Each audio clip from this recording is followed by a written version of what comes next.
A very warm greetings from Wales, from Cymru, the name we give to our country. We wish you all the very best on our patron Saint's Day, St. David, Monday, March the 1st.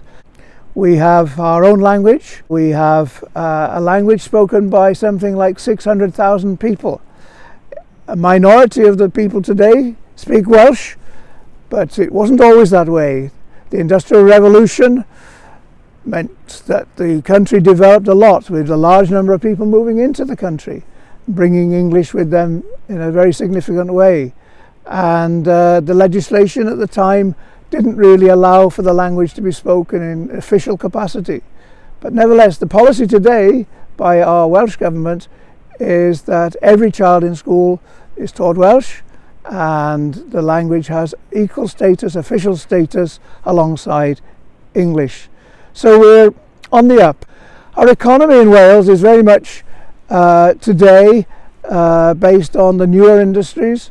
Some steel remains from the past.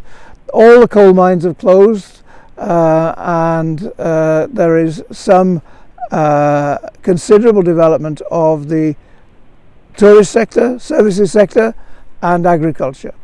I wish you all the best for the future, and Dydd, Gŵyl, Dewi, Hapus, as we would say in Welsh.